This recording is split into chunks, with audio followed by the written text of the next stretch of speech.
kita sudah berbicara masalah kafaroh dengan saum.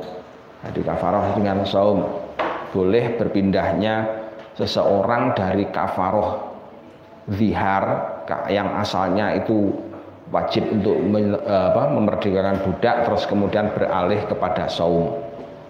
Jadi beralih kepada saum, tetapi dengan ciri-ciri tertentu atau dengan beberapa penjelasan tertentu. Nah, sekarang kasus cabang. Kalau kasus cabang seperti ini berarti kalian itu dibutuhkan untuk analisis. Harus pandai-pandai menganalisis, harus pandai-pandai dalam memahami kasus. Jadi nggak boleh sembarangan. Pahami baik-baik latar belakang kasusnya. Latar belakang kasusnya bagaimana? Sahsun lahu malun hadir walam yajid ar-raqabah au lahu malun ghaib au lahu malun ghaib. Gampangnya gitu ya. Jadi ada seseorang yang memiliki suatu harta. Hartanya juga hadir. Maksudnya hadir itu ya ada di rumah, ada di tempat dia itu berada. Mungkin kalau misalkan sekarang yang dimaksud hadir kalau sekarang biasanya adalah bisa disimpan di rumah atau disimpan di bank, tapi banknya juga bank yang di tempat sini saja, nggak sampai ke luar negeri misalkan. Itu masuk malun hadir. Ada orang memiliki harta yang demikian, walam yajidir raqabah, tapi dia itu tidak menemukan adanya budak yang bisa dimerdekakan. Aulahu malun ghaib, atau ada seseorang yang memiliki harta ghaib. Harta ghaib itu berarti hartanya tidak ada di tempat. Hartanya di mana? Hartanya di luar negeri. Misalkan gitu. Tapi kondisinya juga sama, lam yajid ar-raqabah. Dia tidak menemukan adanya budak yang bisa dimerdekakan. Terus bagaimana solusinya? La yajuzu lahul udul ila shaumi fi kafaratil qatli wal jima'i wal yamini. Ditentukan bahwasannya dia tidak boleh berpindah dari apa? Berpindah dari kafarat berpindah kepada kafarat saum, berpuasa. Jadi nggak boleh, dia harus tetap wajib memerdekakan budak.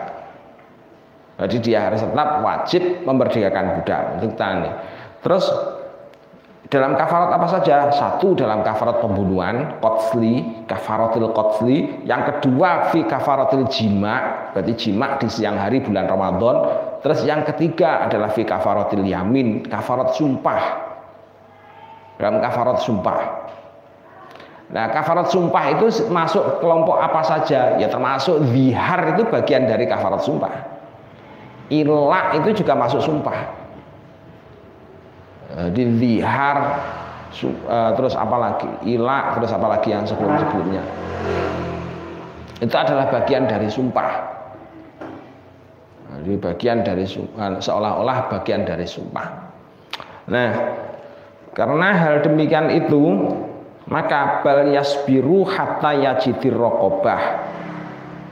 Anjuran keputusan dari musannif. Jadi keputusan dari musannif yang didasarkan pada pendapatnya ulama terdahulu disebutkan dia harus bersabar sampai kemudian ditemukan adanya budak perempuan yang bisa dimerdekakan. Kepalanya tolong diangkat.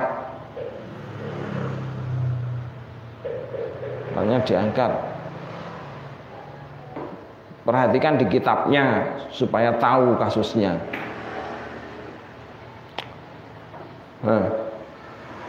Jadi bal yasbiru hatta yajidar raqabah au yasila ilal ma'i au yasila ilal mali li annal kafarata ala tarohi. Jadi hartanya itu sampai datang terus digunakan untuk memerdekakan budak.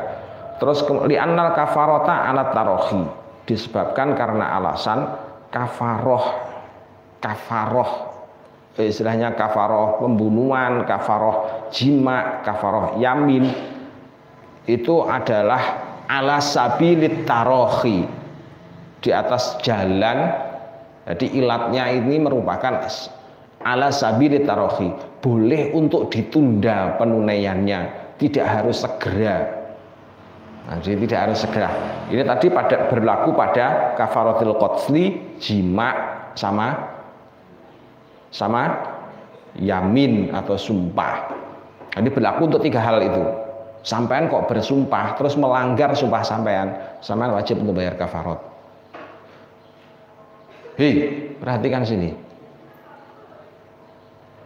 Nah, sampean bersumpah, sumpah sampean kok sampean terjang, sampean wajib untuk bayar kafarat.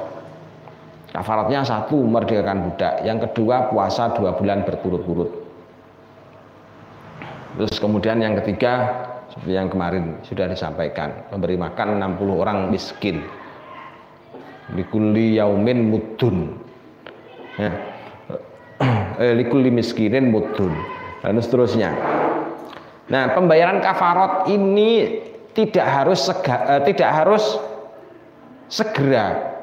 Ala sabilil fauri, tetapi ala sabilit tarohi. Jadi ini ala sabilit tarohi untuk yang 3 hal tadi itu. 1, kafaratul qatli. 2, kafaratul jima. Yang ketiga, kafaratul yamin. Nah, sekarang wabitakdiri ayyamuta tu'addi min firqatihi.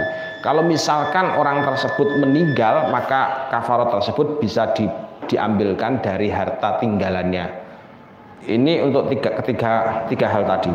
Nah, sekarang bagaimana bi khilafil ajizi an thamanil ma'i? Bi khilafil ajizi an thamanil ma'i fa innahu yatayammamu li annahu la yumkinu qadha'u shalah laumata. Ini berbeda dengan kalau misalkan ini dikiaskan dengan orang yang tayamum. Pembayaran kafarah tadi dikiaskan dengan orang yang tayamum. Orang yang tayamum atau orang yang sedang menunaikan sholat itu kan kalau misalkan tidak menemukan air maka tidak boleh ala sabili tarohi, tidak boleh ditunda-tunda kan, tidak boleh ditunda-tunda, tapi ala sabilil fauri kan begitu. Jadi ala sabilil fauri, makanya tidak menerima sifatnya penundaan. Tidak oleh karena perbedaan ini maka tidak bisa dikiaskan dua-duanya. Jadi nggak bisa dikiaskan dua-duanya. Karena nggak bisa dikiaskan dua-duanya, maka kalau ada orang kok sudah menemukan air, sementara dia itu belum menunaikan sholat, maka dia itu wajib untuk melakukan sholat. Ini kalau seperti ini namanya ala sabilil fauri. Jadi wajib untuk melakukan wudhu dengan air tersebut dan kemudian menunaikan sholat. Itu kalau orang tersebut kalau orang tersebut menemukan air. Kalau misalkan airnya itu hanya cukup untuk air minum saja misalkan. Jadi hanya cukup untuk air minum saja. Terus kemudian tidak ada air lagi. Tidak ada air lagi. Maka bagaimana dengan melakukan tayamum? Melakukan tayamum tadi adalah hukumnya masih diperbolehkan untuk menunaikan sholat. Masih diperbolehkan untuk menunaikan sholat. Ya, jadi melakukan tayamum masih diperbolehkan untuk menunaikan sholat. Soalnya apa? Soalnya la yumkinu qadha'u sholati laumata. Jadi bagi orang yang sudah kalau orang itu tersebut meninggal. Kalau orang tersebut meninggal, maka dia itu sudah kan nggak bisa lagi menunaikan sholat yang ditinggalkannya kan begitu. Tidak bisa mengqadha sholat yang ditinggalkannya. Makanya kalau misalkan tayamum itu hukumnya adalah kalau misalkan kok ketemu air, sementara airnya kok terbatas, maka tetap boleh untuk melakukan tayamum kan begitu. Sebab apa? Sebab tidak mungkin untuk melakukan sholat setelah meninggal. Tetapi berbeda dengan kafaroh. Kalau kafaroh itu tidak bisa ditunaikan sekarang, andai kata orangnya tersebut meninggal, maka ahli warisnya masih bisa menunaikan. Jadi ahli warisnya masih bisa menunaikan yang diambilkan dari harta tirkahnya mukafir. Dari harta nikahnya mukafir. Nah, yang dilakukan atau kesempatan yang berlaku atas orang yang mukafir tadi, orang bayar kafarah tadi, itu disebut dengan istilah ala sabilit tarohi. Pembayaran kafarahnya itu ala sabilit tarohi, boleh untuk ditunda. Sifat daripada pelaksanaan kafarah berbeda dengan sifat melaksanakan tayamum shalah. Kalau tayamum shalah itu ala sabilil fauri, makanya nggak boleh ditunda-tunda. Begitu dapat air harus segera berwudu, terus kemudian untuk melakukan sholat. Kalau airnya nggak cukup, maka harus tetap tayamum, terus kemudian melakukan sholat. Nah itu. Terus ini menurut cara penggalian hukum yang pertama. Wa fi kafarati dzihar. Sekarang bagaimana dengan kafarah dzihar? Nah, dalam kafarah dzihar ini ada dua wajah. Ada dua wajah, ada dua pandangan. Pandangan yang pertama bagaimana? Litadurrulihi bi fawatil istimta'. Yang pertama adalah karena sifat ruginya seseorang. Jadi karena ilat ruginya seseorang atau bahayanya seseorang apabila bifawatil istimta, hilang kesempatan untuk istimta. Maksudnya apa? Kesempatan untuk berjima dengan istrinya hilang, disebabkan karena penunda-tundaan tadi, disebabkan karena penunda-tundaan.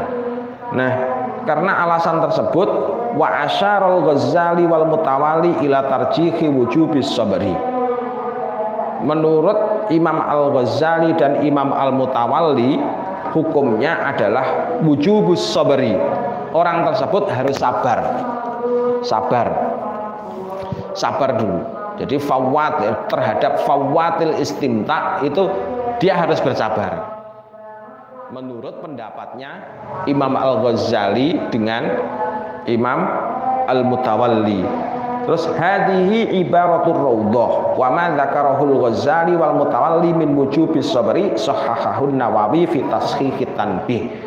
Pendapatnya Imam Al-Ghazali dan Imam Al-Mutawalli ini tadi didukung oleh Imam Nawawi dalam kitab Tashihut Tanbih. Jadi didukung pernyataannya. Artinya bagaimana? Kalau misalkan ada seseorang punya uang, terus dia tidak menemukan budak, maka hal pertama yang wajib dilakukannya adalah wujubus sabri. Dia harus bersabar dulu sampai kemudian bisa ditemukan budak. Menurut wajah pertama. Jadi menurut wajah pertama, menurut pandangan yang pertama. Jadi harus sabar, wujubus sabri. Terus yang kedua, wa yu'khadhu min kalamir rafi'i wa raudhati huna annal kafaratil wajibah huna bisababin muharram takunu alal faur. Tetapi juga di dalam di dalam pendapatnya Ar-Rafi'i, Imam Ar-Rafi'i, berarti Imam Ar-Rafi'i punya dua pandangan. Dalam sebagian pendapat beliau itu menyatakan bahwasannya kafaroh wajib yang dibayarkan atas orang yang melakukan zihar itu bukan ala sabilit tarohi, tetapi ala sabilil fauri. Harus segera untuk ditunaikan. Karena sifat harus segera untuk ditunaikan, waqad sarrahan Nawawi fi syarhi Muslimin fi haditsil majami' fi Ramadan bi annaha alat tarohi. Kalau menurut Imam Nawawi itu berpegang teguh, ini nggak bisa ala sabilil fauri, tetapi ala sabilit tarohi. Harus ala sabilit tarohi, ditunda. Berarti artinya wajib sabar. Artinya orang tersebut wajib sabar menurut Imam Nawawi. Kalau menurut Imam Ar-Rafi'i dalam sebagian kilnya tadi itu boleh ala sabilil fauri, atas landasan sabilil fauri. Artinya bagaimana imbasnya? Imbasnya kalau memakai ala sabilil fauri harus segera ditunaikan, maka dikiaskan dengan tayamum. Artinya kalau ada seseorang memiliki uang, sementara itu kemudian dia tidak mendapati adanya rokobah, adanya budak yang bisa dimerdekakan, maka dia bisa intikal kepada puasa. Menurut Imam Ar-Rafi'i yang memakai ilat ala sabilil fauri. Tetapi kalau menurut Imam Nawawi ala sabilit tarohi dan dikuatkan oleh pendapatnya Imam Ar-Rafi'i dalam sebagian kondisi yang lain, mungkin dalam sebagian kondisi yang lain di sini mungkin karena pada waktu itu masih ada budak. Kalau sekarang kan sama sekali nggak ada budak, ya kan? Jadi kalau yang dalam sebagian kilnya Imam Ar-Rafi'i tadi kan boleh ala sabilil faudi, karena mungkin tidak ada budak kondisinya. Nah, kalau yang ala sabili tarohi karena masih ada kesempatan untuk mendapatkan budak, maka hukumnya adalah wujubus sabri. Nah, sekarang solusinya kalau misalkan ada orang yang melakukan zihar terhadap istrinya, kalau zaman sekarang mau dihukumi yang mana? Secara hukum asoh, hukum yang paling kuat itu menyatakan ala sabili tarohi secara hukum asoh. Nah, asoh dan arjah, bukan asoh ya, arjah. Mana tadi? Tarjih kan tadi ya.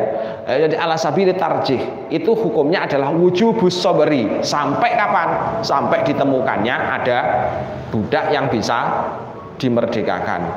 Menurut qaul yang asoh.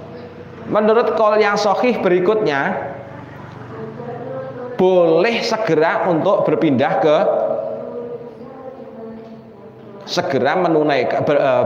berpindah ke membayar dengan menjalankan puasa. Sebab apa? Ala sabilil fauri. Sebab bisa habis bifawatil istimta'i. Jadi sebab hilangnya kesempatan untuk melakukan istimta'. Hilangnya kesempatan melakukan istimta kan berarti hilangnya kesempatan untuk melakukan tanasalu, jadi memperbanyak keturunan. Kalau hilang kesempatan untuk itu kan justru malah eman, makanya kemudian dikasih solusi yang lebih maslahah, disebabkan karena ketiadaan budak juga, didukung dengan nggak ada budak lagi. Nah, berdasarkan hal ini maka bisa diputuskan hal yang paling maslahah buat masyarakat sekarang adalah mengikuti pendapatnya kilnya Imam Ar-Rafi'i dalam sebagian qaul yang mengikuti thariqah alal fauri. Wallahu a'lam bishawab. Al-Fatihah.